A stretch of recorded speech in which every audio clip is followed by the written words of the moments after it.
अब चलते हैं ज़रा आज की अहम खबरों की तरफ। आज का व्लॉग थोड़ा फास्ट पेस्ड होगा क्योंकि काफ़ी सारी खबरें हैं, कोशिश करेंगे सभी कवर हो सकें। तो पहली खबर आपके सामने बरतानिया से रखते हैं, जहां पर अब शहजाद अकबर के बाद आदिल राजा के घर पर हमला हुआ है।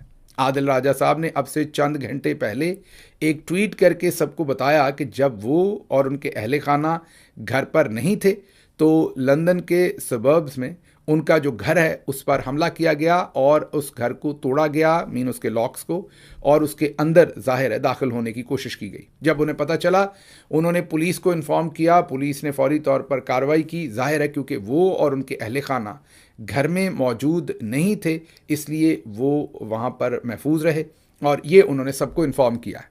साथ उन्होंने अपनी स्टेटमेंट में ये लिखा कि शहजाद अकबर के वाक़े के फ़ौरन बाद ये वाक़या होना बहुत ही ख़तरनाक है। एक तरफ लंदन में जो कुछ शहजाद अकबर के साथ हुआ और अब आदिल राजा के घर के लॉक तोड़े जाना या घर में घुसना या घर के अंदर जाकर जाहिर है उनको नुकसान पहुंचाना ही मकसद था अगर वो घर पर होते तो। अब एक तरफ तो लंदन में होने वाले ये तमाम वाक़यात हैं जो आपको पता है और आपको नज़र आ रहे हैं, और दूसरी तरफ पाकिस्तान का फ़ॉरेन ऑफिस, पाकिस्तान की गवर्नमेंट जो है वो जो बरतानिया का हाई कमीशन है पाकिस्तान में, उनके रिप्रेजेंटेटिव को डिमार्श कर रहे हैं, उनको तलब करके उनके सामने एहतजाजी मरासले रख रहे हैं। वजह आपको कल हमने बताई थी कि लंदन में एक तकरीर करते हुए खातून ने एक बद्दुआ दी थी फील्ड मार्शल आसिम मुनीर को। उसके ऊपर उन्होंने कहा कि टेररिज्म के चार्जेस लगाएं, उन्होंने उनको कत्ल की धमकियां दी हैं और ये बहुत ही ख़तरनाक सूरत हाल है, ये कहना था पाकिस्तानी सफारत खाने का। दूसरी तरफ अब बरतानवी हुकूमत का या सफारत खाने का रिस्पॉन्स भी सहाफ़ी रिपोर्ट कर रहे हैं।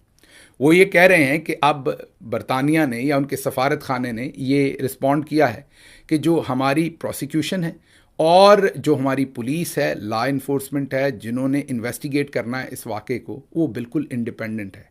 हुकूमत, फॉरेन ऑफिस, एम्बेसीज उनके ऊपर असरअंदाज नहीं हो सकती। ये तो एक किस्म का थप्पड़ लग गया वापस फॉरेन ऑफिस को या मौजूदा रजीम को, जिन्होंने ये समझ रखा था कि पता नहीं वहाँ पर भी हमारी तरह ही अदालतें, पुलिस और सब कुछ इस्तेमाल किया जाता है। बहरहाल तगड़ा रिस्पॉन्स मेरे ख्याल वापस मिला है। ठंड पड़ जाएगी बिल्कुल वैसे ही जैसे इससे पहले ख्वाजा आसिफ साहब को जब किसी ने ट्रेन पर गालियाँ निकाली थी, जो कि गालियाँ नहीं निकालनी चाहिए लेकिन गालियाँ निकाली थी, और उसके जवाब में ख्वाजा आसिफ मुकदमा करवाना चाहते थे।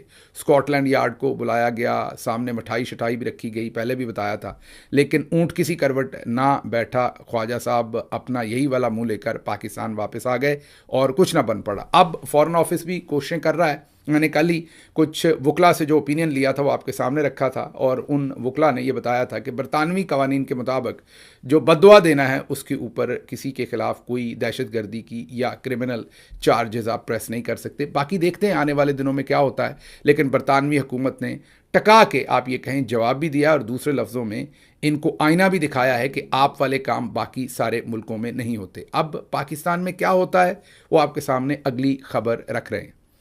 ये ज़रा तस्वीर देखिए, ये शहरबानो नकवी साहबा की है, जिनका क्लेम फॉर फेम या उनके बारे में तासर है कि वो फील्ड मार्शल आसिम मुनीर की रिश्तेदार हैं और साथ साथ वो मोहसिन नकवी की रिश्तेदार हैं। इनका एक ऐसा बयान सामने आया है जिसने सबके रोंगटे खड़े कर दिए हैं। पुलिस की एक चैट लीक हुई है, ये कल रात की है जब पाकिस्तान तहरीक इंसाफ से सुहेल अफरीदी, उनके साथी वुज़रा, पार्लियामेंटेरियंस, पंजाब से पार्लियामेंटेरियंस और पार्टी का रैंक एंड फाइल और दूसरे वर्कर्स कल इकट्ठे हो रहे थे। सुहेल अफरीदी पहुंच रहे थे। आज भी उनकी सारी तफसीलात आपके सामने रखते हैं थोड़ी देर में कि उन्होंने और क्या कुछ करना है आज और कल। लेकिन कल जब सुहेल अफरीदी साहब आ रहे थे और वर्कर्स पहुंच रहे थे पंजाब असम्बली, तो शहरबानो नकवी ने एक क्रिमिनल इंटेंट का मैसेज किया। कत्ल की धमकियां उसके अंदर शामिल हैं। जी हाँ, आप दुरुस्त सुन रहे हैं। एक पुलिस एएसपी जो यूनिफॉर्म में है, मॉडल टाउन की एसपी लगाया हुआ है एएसपी, लेकिन उन्हें उनकी जो आप ये कहिए कि उनके मेरिट से हट के उनको एसपी लगाया हुआ है। पता नहीं उनकी कौन सा मेरिट है उनका, शायद रिश्तेदारी है या कुछ और है, ये हमें नहीं पता, या इस तरह की घटिया गलीज़ हरकतें हैं जो वो कर रही हैं। अब अगर इनके बारे में हम दुरुस्त तरीके से कोई तज्जिया कर दिया तो औरत कार्ड आसमा शराजी साहबा ने निकाल लेना है, दूसरे हाथ में मिसोजिनिस्ट, और फिर चंद लफ्ज़ हैं जो ये हमारी फैं क्लास और कुछ हमारे फेक लिबरल्स जो हैं वो इस्तेमाल करते हैं। इसलिए हम यहीं रुक जाएंगे, आपको तज्जिया करने देंगे, आपसे कहेंगे कि आप भी मुहज़्ज़ब अल्फाज में अपने कमेंट्स में बताइए कि हमें ऐसी सिचुएशन पर क्या तज्जिया करना चाहिए। अब ये जो चैट लीक हुई है ये किसी ने ऐसे ही सोशल मीडिया पर नहीं लगा दी, ये जो अमरीकी जरीदे ड्रॉप साइट के सहाफ़ी वकास साहब हैं, ये उन्होंने लगाई है और उन्होंने बाकायदा ज़ाहिर है किसी पुलिस ऑफिसर ने उनको भेजी या एहलकार ने भेजी ग्रुप में से, जिसको उस ग्रुप में एक्सेस थी।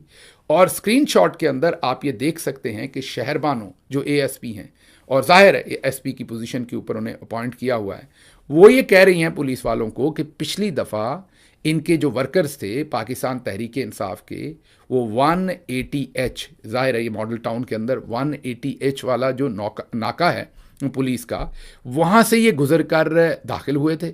इस दफ़ा अगर ये आए, कोई भी झंडों वाला शख्स वहाँ से गुजरा, कोई शख्स भी गुजरा, तो मैं कत्ल कर दूंगी।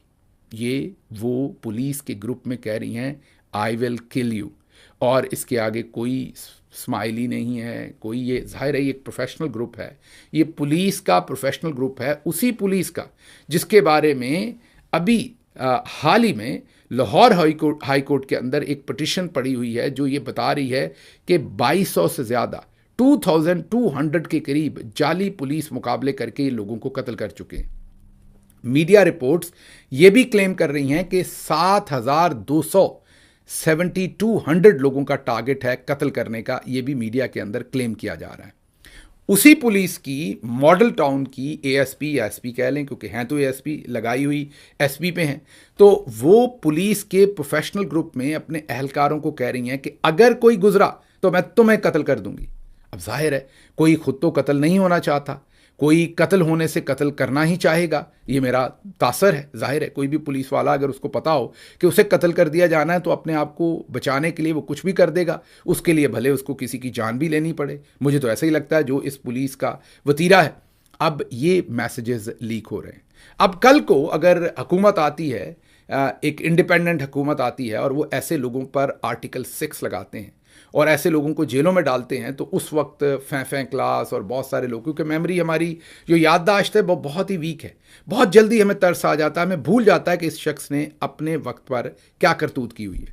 अब आपने वो एक मुहावरा सुना होगा, शक्ल मोमना करतूत काफरा, तो ये मेरा ख्याल है इन पर इससे ज़्यादा फिट नहीं बैठ सकता। पहले इन्होंने भत्ता लिया एक डॉक्टर से, 14 लाख रुपया इन्होंने भत्ता लेकर अपनी किसी रिश्तेदार, अजीज़ या दोस्त को, वो सब अब सारा कुछ सामने आ गया। डॉक्टर साहब ने बाकायदा बता दिया कि बुलाकर ये किस तरीके से धमकियां देती रहीं, किस तरीके से उन्हें कहती रहीं कि मैं स्क्रू कर दूंगी।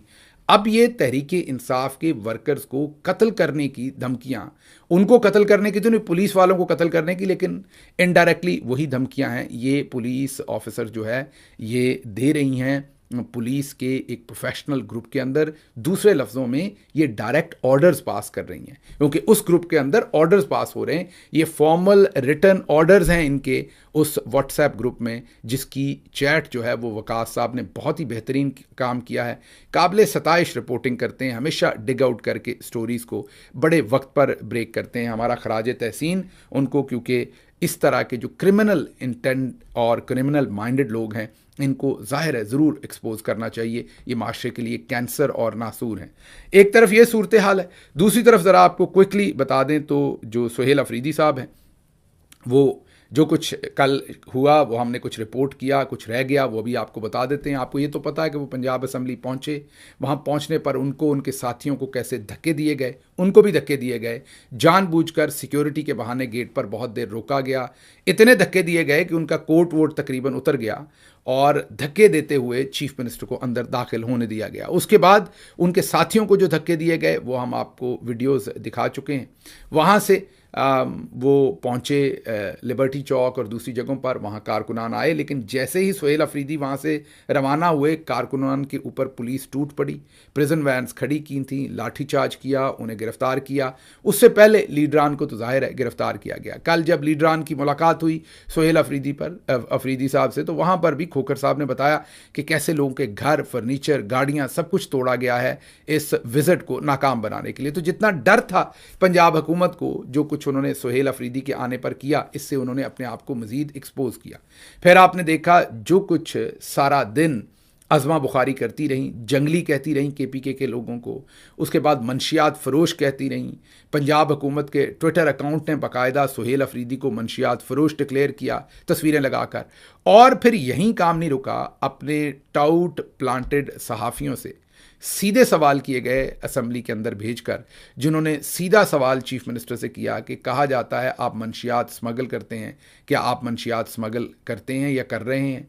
उस पर सुहेल अफरीदी साहब ने तो कोई जवाब नहीं दिया। उन्होंने कहा कि तुम भेजे गए हो, यही एक सवाल तुम्हें व्हाट्सएप पर भेजा है। लेकिन मीना खान अफरीदी से जब ये सवाल पूछा गया कि कहा गया कि आप मंशियात लेकर आए हैं साथ, तो क्या आप साथ मंशियात लेकर आए हैं, उन्होंने जो जवाब दिया था वो मैंने पिछली बार आपको सुनवा दिया। लेकिन अब उस जवाब के ऊपर बहुत आग लगी हुई है, इतनी आग लगी हुई है कि खुदा की पनाह तमाम के तमाम वो जो फेक लिबरल क्लास है वो बाहर निकल आई है कि ओहो ये तो बहुत बुरी बात कह दी। इसमें कोई शक नहीं, सख्त बात कही मीना अफरीदी साहब ने। और मैंने मीना खान अफरीदी के इस बयान से को 2 घंटे पहले ट्वीट करके पंजाब हुकूमत को ये बावर करवाया था कि खुदारा ऐसे इल्ज़ामात ना लगाएं, बात फिर ज़ाती इल्ज़ामात की तरफ चली जाएगी। और 2 घंटे के बाद वही हुआ, क्योंकि जाहिर है किसी का भी पेशेंस जवाब दे जाएगा। जो कुछ आप कर रहे थे, जिस तरह की हरकतें आप सहाफ़ियों से करवा रहे थे, पुलिस से गुंडागर्दी करवा रहे थे, चीफ मिनिस्टर को धक्के दे रहे थे, उनके साथियों को धक्के दे रहे थे, आप एक सूबाई नफरत ही फैला रहे हैं ना। एक छोटे सूबे से एक चीफ मिनिस्टर आ रहा है बड़े सूबे के अंदर, जहां पर फॉर्म 47 पर आप बैठे हैं, आपके पास अवामी मैंडेट भी नहीं है, और आप वहां पर वहां की पब्लिक की, वहां की आवाम की, फिर दूसरे सूबे के चीफ मिनिस्टर की, पार्लियामेंटेरियंस की जो तौहीन कर रहे हैं, और ऐसे गलीज सीधे गाली नमाज सवालात आप किसी से पूछ रहे हैं, तो फिर जवाब क्या आना था? यही आना था। अब मेरा ख्याल ठंड पड़ गई होगी। अब ये सवाल पूछ के, वो कहते हैं ना कि बेवकूफ़ दोस्त से अक्लमंद दुश्मन बेहतर होता है। तो अब मरियम नवाज साहबा जो कैनवस पर आई हैं, और उनकी ज़ातियात जो कैनवस पर आई है, ये ना आती अगर उनके इस तरह के, मैं यही कहूँगा कि घटिया और थर्ड क्लास जो है वो मशावरती मशीर ना होते, और जो इस तरह की एग्जीक्यूशन चीज़ों की ना करते, ये गंद ना डालते। अब शायद बात इससे भी बढ़े, यहाँ पर ना रुके, क्योंकि अब शीशे के घर में बैठ के दूसरों के बारे में ये बातें करेंगे तो फिर मामलात खुल जाते हैं। अब आपका एतराज़ करना इतना बनता नहीं है। अब खैर आगे चलते हैं। अब इसके ऊपर मैंने जैसे आपको कहा कि तबसरे हुए हैं बहुत सारे। कुछ लोगों ने तो शर्म का इजहार किया, मतलब कि उन्होंने पहले जो कुछ खैबर पख्तूनख्वा के चीफ मिनिस्टर और वहाँ के मिनिस्टर्स के साथ हो रहा था उसको कंडेम किया, लेकिन कुछ ऐसे बेशरम भी थे जिन्होंने वहाँ पर आंखें बंद रखी। और जब मीना खान अफरीदी का कमेंट आया मरियम साहबा के बारे में, तो फिर सारे के सारे लोग पल पड़े कि जनाब ये क्या कह दिया। अच्छा खैर, अब अयाज खान एक्सप्रेस न्यूज़ के साथ